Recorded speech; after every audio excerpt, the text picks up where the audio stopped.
will always remember as one of the best days of my life. And I always pray that when I will be old and maybe I will start losing my memory, this memory will stuck in my head at least for a little bit of a more time than the others. Wow.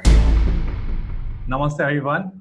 Today with me I have Carlo from Italy, and he's a tour guide, and I welcome you all and Carlo on this episode of the tourism story.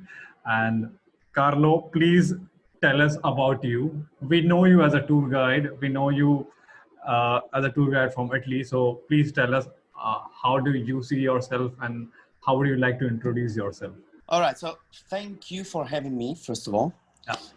Thank you for this opportunity. It's great. It's lovely to see you finally. So yes, I'm a tour guide in Turin, Torino, in Italy. It's a very beautiful town in the northwest of Italy, the first capital of Italy, actually, historically speaking. And I've been doing this job for 8 years now. But I have to say, my license, I got my license after studying classical philology. So I actually started studying Latin and Greek, so ancient dead languages. And then I completely turned around my life and I got my license and started to work as a tour guide. Yeah. So what is this classical philology? What is classical philology? Please, I have no idea about it. You practically study ancient languages, very useless things. No, it's no, not. it's not useless. It's not useless. Yeah. I love that actually, and it will always be part of me. And I put a lot of my humanistic culture in the guided tours. Yeah. So I basically studied dead languages. Which part of Italy are you from? Oh, northwest, Turin. Northwest Turin. So you have been born and brought up there. You have studied there. Your school, your college. I was born here. My dad's from here. My mom is from the south, but I was born and raised here. Oh, great. So tell us about your school life and your college life. When you were growing up, did you think of becoming a tour guide? Oh, well, actually, before becoming a tour guide, I completed my studies. As I say, I studied Latin and Greek. Yeah. And I was, I'm an only child, so I was always willing to get in touch with other people because, I didn't have any brother or sister. Okay. So I always missed a little bit this part of the family life. Oh. And I love to be surrounded by people. I love my, enlarged family, my cousins, my aunties, my uncles, and so on. So I think I needed to get in touch with the people. And this is what I also put in my job, in my everyday life. All right, great. So, and how did you choose your college education, philology? How do you choose that? Oh, just because I like that. Do you love languages? I do. I do love languages. I actually speak English and Spanish. Okay. So I provide tours in Italian, English, and Spanish. Yeah. I spent 1 year of my university in Madrid. Okay. Here in Europe, we have a project called the Erasmus project, which is a European Union project, which allows you to spend 1 year abroad in universities all over Europe, and having the same exams you would have in your home country abroad. Yeah. So when you come back, when you get back to your own home country, you get those exams already done. Oh, you get the credit for the exams which you gave there. Exactly. Yeah. Exactly. Great. That's the point. Yes. Yeah. So I did that in Madrid, and I had the opportunity. I have to say, my family supported me a lot in everything I wanted to do, and I'm very grateful for that. So I spent 1 year in Madrid. I learned Spanish. Yeah. And in just 1 year. 1 year. Well, Italian and Spanish are very, very similar. Latin languages. Although I have to say that the Spanish customer, they're very, very demanding. I mean, they want you to speak perfect Spanish. And if you yeah. miss some word or you pronounce them not in the perfect way, they will not hesitate in correcting you. Even the slangs, even the slangs. Yes, exactly. But I love that because Yeah. I keep on improving, which is Yeah. great. So what is, which language, in which language do you give your tours most? English and Spanish. English and And Spanish. Italian.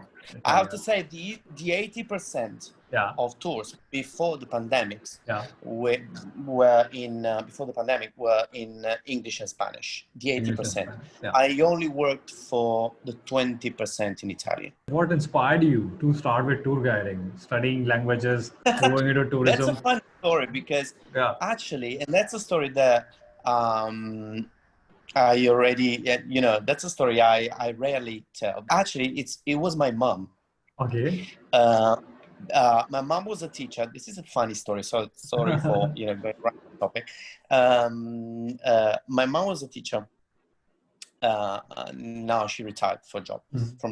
So she was a teacher, and she went to Sicily with her class. Okay, so with her pupils. Yeah. And when she went to visit Sicily, very beautiful place. She had this girl as a guide, as an official guide. Yeah. And when she came back, she was, talking about this girl, how lovely she was, how inspiring she was, how passionate she was about her job, telling the story of Sicily, telling anecdotes, getting people, in touch with the atmosphere of getting the real feel of place. Sicily. Yeah. The real feel of Sicily. And so she was like, I was still at university. It was my last year, I think, of university. Yeah. And she came to me and she said, "Why don't you do the same?" And I was like, "Come on, no, yeah, it's not that? something. Very practical. Yeah. So but she kept on insisting, and I was like, "No." And then at the end, she found the course, the official. Course to get the license, and she came to me and she said, "So there you go, this is what you have to do." and I started, I have to say, without being very convinced about that. Okay, so I said, okay, I just wanted to shut up. I just wanted you to shut up, and I would do that. And at the end of the day, I think it was one of the best things I could do in my life. Are you proud of it now? I am definitely proud. I love my job. Yeah. That's the best part about being a tour guide. You just love it. You love every moment of the job, every aspect of the job. And it's addicting, The more you do, the more you want to do. Yeah, right. And when you get a break, even holidays, I mean, I don't enjoy holidays. I want to be on the tours constantly throughout the day, 3-4 tours every day. Yeah. It's very addictive. And I know now it's hard to think about that time again because, now it's easy to understand and the things are not the same. But I think all the tour guides all over the world are so longing to get back to that, and work 7 days per week, and at the most absurd times. So at the night, in the mornings. I have woken up at 4 a.m. just for walking tours. I've done that. I mean, that's just us, and I love it. That's what I love in my life. Yeah, doing those crazy stupid things. So do you remember your first tour? How did you start it? What were your first tours? My first tour was for an American university, which came to Turin to have a walking tour of a town.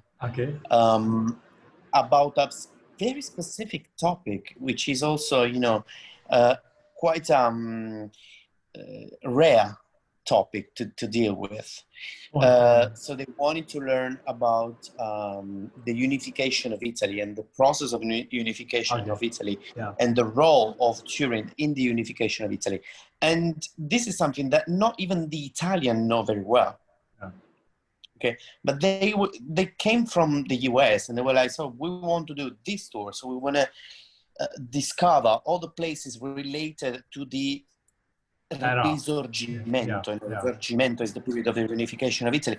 And I was like, are you sure about that? and I had to study to provide a good tour for that. And it was great because at the end, it was my first tour. At the end of the tour, they clapped their hands, which was Wow. totally unexpected. Wow. That was a very good beginning. Yes, and Yeah. at the end of the tour, I was like, so I might be good at this. I mean, There's a few something. chances I might be good at this. Yeah. And you did something unusual, I think, which normal tour guides might not be doing at that time. And you pulled it off. Yeah, Yeah. That was a exactly. good, Yes, that was a good boost of confidence, I think. it was a good start. Yeah, that was a good. As I said, when I ended the tour, I was like, if I was good at this, maybe Yeah. I can be even better in other Other topics. things, yeah. So So let's go straight. I think in Italy you have to take license and you have to give exam for that, and then you have to study languages, maybe one or two languages, and then you have to study a lot. Yes. So Yeah. please tell me that is it important to be good in education or to be good in language to become a tour guide? How do you see it? I do think that, well, to get the license, you have to attend the course and then the Yeah. exam. Yeah. And the exam is both in Italian and at least one foreign language. Okay. And normally it's English. So it's Italian and English. Yeah. And then you can add to your license more languages attending the exam and passing the exam, for example, in Spanish, French, German, or whatever. Okay. I do think that the languages are fundamental. You cannot live on guided tours if you just rely on the Italian public, on the local public. And this is also the reason why now, of course, we're struggling a little bit because all the tourists coming from abroad are, Not very coming, low amount, not coming. So all the tourism, for example, coming from the other side of the ocean stopped, which was a big part of our job, especially mine, because I also worked with all South America, speaking Spanish. So it's totally fundamental. And the more languages you know, the more people you get to know, and the more agencies you get in touch with. I got in touch with many agencies just because I was speaking Spanish, and not many of my colleagues speak Spanish. Many of them speak English, of course, but not so many Spanish. So when I got in touch with the agency, that, because I was speaking Spanish, then they kept on calling me also for English. But the first contact was Spanish. Okay. So I do believe it's very, very important. It's fundamental. And the most important thing is that when you have your first tour in foreign language, you just do the tour.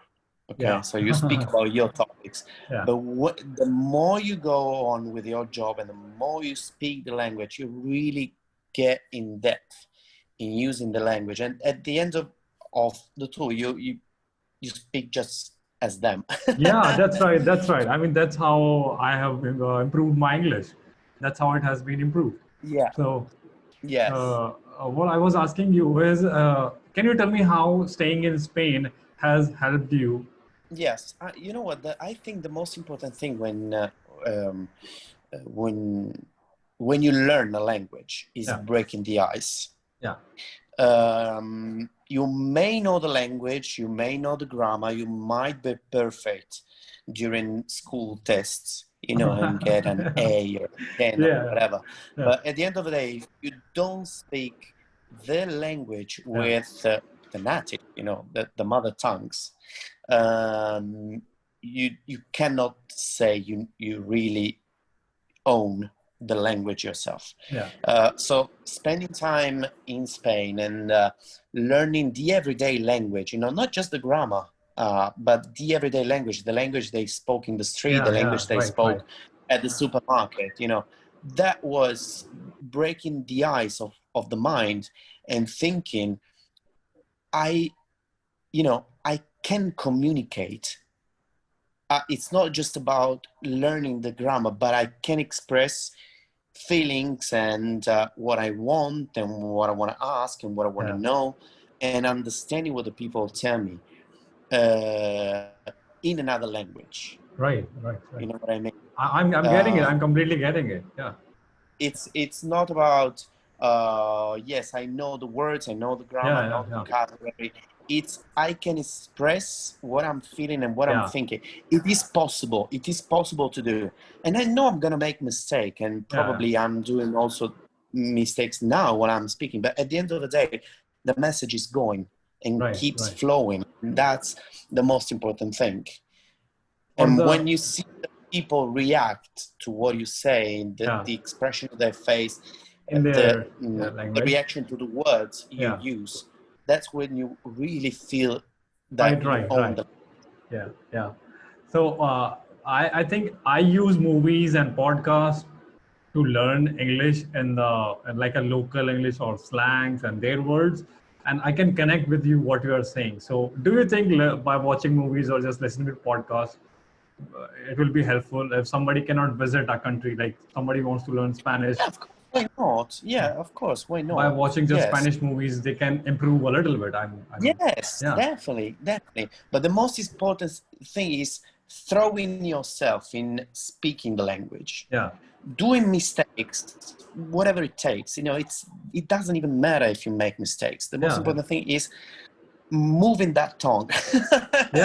Moving that tongue in their way. Yeah. How they do it. Yes. So it's been 8 years.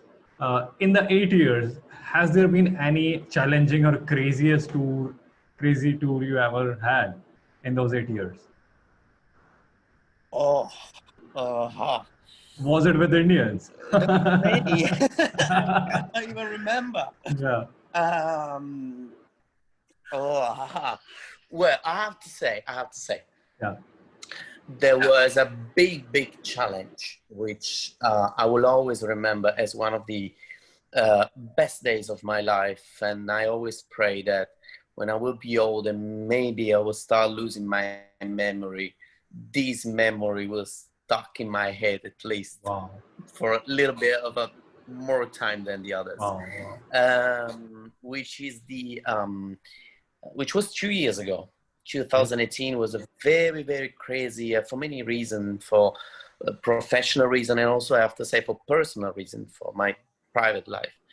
And but that was the year in which a new museum in Turin was inaugurated, and there was a museum which the town of Turin was waiting for quite a long time, because they expected this museum to open. It was very long awaited.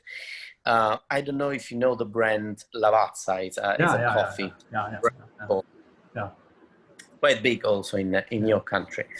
And they were opening not just the museum, but also the new building with the new offices, a beautiful building, very modern, very spectacular also on a touristical point of view. It was a pure design, and very beautiful.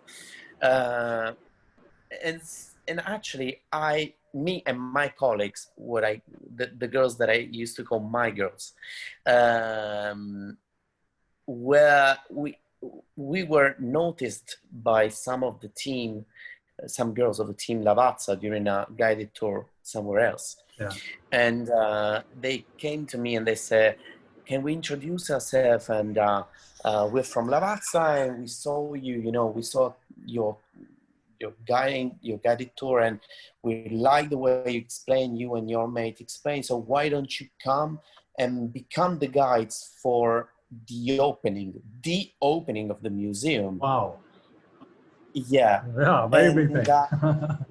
It was a huge thing. It was a huge thing, because it was 2-3 days of guided tours in the museum with the with the mayor of Turin, the journalists and the family Lavazza themselves, which are, Wow. lovely, lovely, lovely people, Wow. very down to earth, so devoted to work. And, it was an honor. All I can say, it was a real honor. Yeah. And still we work for them, and we work for the museum, which I consider one of the highlights of my career and also the girls' career. And I can tell you that memory was the moment in which we were all together in the hall of the building, waiting for the press conference to end. And when they told us, okay, the press conference is over, the guests are coming. Yeah. And I was there waiting with Mr. Alberto Lavazza, which is the president himself, introducing the museum with the guests to the guests. Sorry, that was crazy. That was madness. Awesome, really. Awesome. That's really good. I'm happy for you. Yeah. Yes, that's an achievement. And telling the story, I can, I can feel it, man. I can feel it. It's very intense. Wow, that is super cool. So that was a super cool tour. Is there any tour which you regret, or which you think you could have changed the way it went? No, I'm not. Okay. No, no, I don't regret. No, not regret, but I mean, you want to change I things. always say the challenge in a very sporty way, let's say. So every tour is a challenge. At the end of the day, you never know who you're gonna meet or who you're gonna spend the day with. Which sounds very bad, but at the end of the day, that's our job. Yeah. That's our job. Yeah. But I remember, and that concerned me a little bit, because that was, I think, the only time that a tour leader, not a group, because the group was not even noticing my struggle, but a tour leader kind of questioned the way I was holding the tour and the way I was organizing the day, because I knew that this group had a very tough schedule and they wanted to do a lot of things. And I was like, listen, we will not be able, because the museum had at certain times of opening and closing, so they would not wait for us. And at the end of the day, we didn't complete their schedule. And this tour leader was coming to me in the bus saying, I was not professional and I wasn't well prepared to, handle the timing. Yes, about the timing and I feel the same. Yeah. And I was like, listen, I'm not taking any word of what you say, because I told you since the very beginning that was very hard. But at the end of the day, that was the only time. I have to say, that was the only time. But when I went home that evening, that night, I really felt a little bit, not nervous, but sad. Yeah, you did. Because you did not complete it. Yeah, I feel it. Yeah. It feels like we did not do justice with our work or with the guests who are coming. Yeah. There's this feeling that we just took a few happy moments away from them. If we could have just got some more time, we could have make most of it. Yeah. Yes. Yeah. So I think it's a very tense job. And how are you managing your health? I mean, you are running. I think you are working out. You are having some nutritious food. How are you managing that? Being a tour guide, it's very difficult. I mean, the health, fitness, and so on. Yeah. Oh, that's a good question. Well, I have to say, I try to be very focused on going to the gym a few times per week, at least 3-4 times per week. And when I don't have the time for gym, I go running. 40 minutes, 45 minutes, so on. I have a good group, I have to say, since the quarantine. I have this group of friends, which every evening at 7 p.m. we connect on Skype and we train together home. Oh. Okay, so these started when the gyms were closed. Yeah. And it continues right now. Awesome. And I'm very Awesome. proud. Awesome. Yeah. That No, camaraderie I we think, share. Yeah, that's good. But at the how end do of you the manage day, it while on the tours? How do you manage to eat healthy food on the tours? yeah, that's the point. I think that when you spend all the day outside your house, it's Yeah. very difficult to eat properly. Yeah. And some people call me mad, but I do try to wake up early in the morning, Oh. cook something, and Wow. then bring it with me. Yeah. Wow. Yes. Awesome.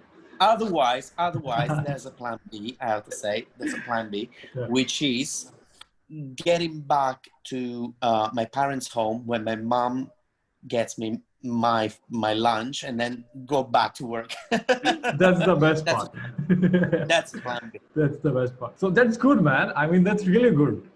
Getting food from Thank your you. mom and then waking up early. I mean, I need to learn this, and I'll try to keep this in my routine. Thank you for sharing this. What does it take to be a successful tour guide? What do you think? What does it take? Oh, you mean what it takes to be a successful tour guide? You Yeah. mean tips? Yeah. Uh, uh, teamwork. Yeah. Teamwork. I do believe in teamwork. Yeah. Well, let's start from the beginning, okay? So there's a few things for sure. And probably something that me and my colleagues can tell you is passion. Of course, you need to have passion. At the end of the day, you're at least here in Italy, you're totally independent. I don't work for a specific company. I work for myself. Yeah. So I sell my product, which are my guided tours and the way I deal with my guided tours. Okay. But on the other side, I do believe that doing this job alone wouldn't have taken me nowhere, sorry. I would arrive nowhere if I had not my mates, my girlfriends, my team with me. And I believe that having a team around it that supports each other when you're tired, when you really don't know how to deal with a group, how to deal with a program, how to deal with when you're tired or you just feel that you're not doing it the right way, and they push you through the struggle. It's very lovely, and it's fundamental. If I didn't have that. How many members do you have in your team? We're 5. Oh, awesome. That's great. So, and I'm the only boy, so I'm very, very spoiled. That's a very good advantage you are having. Yes, I'm very spoiled because my girls are the sister I never had. Yeah. So they all take care of me in a very, very different way. And they all are tour guides. Yes. Oh, yes. That's great, man. You know that's what's great. good? Yes, of course. And you know what's good? The good thing is that when you present and you introduce yourself, of course, I introduce myself as Carlo Reale. Yeah. But when I introduce myself to the agencies, for example, it's always good when you say, if you need me, but I'm taken, for example, for that day for that couple of days, I can provide you a substitution, which I can guarantee it's as excellent as I think I am. Wow. Okay. Yeah, that's a very good point you have shared. Yeah. It's a plan B, which is not really a plan B. You know what I mean? It's if I'm not available because I'm taken, be sure you will not stay without a guide. I can guarantee you will have your guide anyway. And this is also the way the agency they can rely on you and your job. Yeah. That's a very good point, and I think I did not knew it, and most of the guides, they don't think about it. because guides work alone, and that's a very good thing. We should have, I mean, a kind of a team or a group of friends you can call Yes, them acquaintances, yes, but it's good to have them and to recommend them, or they will also help you to get some work. Yeah. of course, because Yeah. at the end of the day, for example, especially now, at least in Italy, we cannot take inside museums big groups, Yeah. for the social distance and so on. So we have to split the groups. Sometimes we Yeah. have Yeah. to split. Yeah. Also, 20 people in some museums are too many. Yeah. Okay, so we have to split. And it's good when the agency calls you and they tell you, okay, so I have these 20 guys that want to visit that museum, and you're like, okay, I'm not enough, but I have Yeah, I can another handle it. colleague I Yeah. share Yeah. the group with. So the agency is safe. Yeah. And they really rely on you, and they see in this way of acting that there's a structure, a solid structure. Yeah. I think that doing this job alone is good, but sometimes it's not enough. Right. It's not Absolutely enough. right. Absolutely. I mean, when you want to grow, you can just do it alone. You can't do it alone. Yeah. Yeah. I mean, there's a limitation on how much tours you can do and how the number of people you can handle. Course. Yeah. And it would be, a waste to just say, no, I'm not available. Just go and find another guide. Yeah. That because is, at the end of the day, if they find another guide, they stay with this other guide. yeah. Okay? Yeah. That's a very good point. That's a very good point. And now, any tips, any book or any resource which people can read, watch video, or any course or any language you think, I mean, which you think should our tour guide should have, a young tour guide should have? Go back to travel. Yeah. And do guided tours with colleagues from all over the world. Yeah, that's right. That's right. That's right. That's very, very true. That's very true. I mean, that's. And I know you because you told me that I was talking to him a few days ago, and I know you interviewed Lorenzo. From Mantova, which is a very, very close friend of mine. I'm very, very proud. Yes, he's amazing. I'm very proud of his of his friendship. And I've learned a lot from him, and the way he explains and the way he deals also with social. So you always learn. I mean, what I can see is I'm getting the same feel from you, which I had from Lorenzo. The same vibes I'm getting.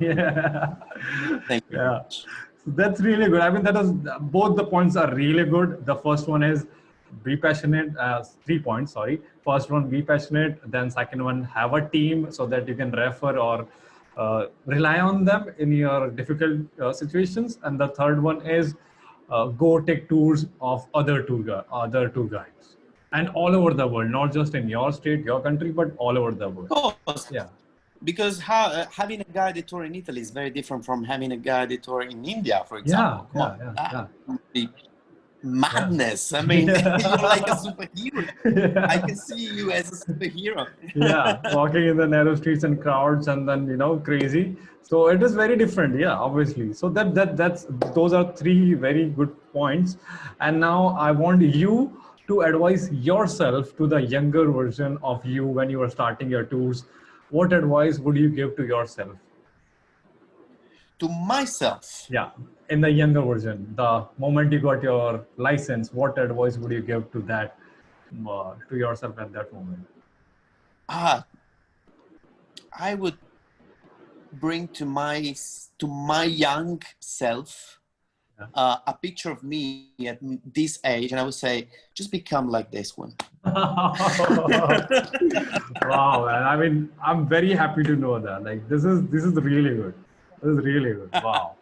Awesome, man. In small time, you shared really good things, very practical things. I'm very thankful for giving your time and sharing your personal stories and your tips. So thank you so much. And we'll connect with you soon. With pleasure. And what time is it there? What time is it it's there? Night. It's 10 p.m. 10 p.m. Okay, so it's a not that late. Yeah, not that late. Okay. It's fine. So, and now please, go to sleep. No, I have some work. I'll sleep late. I am sleeping late. So please tell people how they can find you. Okay, they can find me on Instagram. Yeah. So I have my page on Instagram is Carlo H, Yeah. CarloHedge.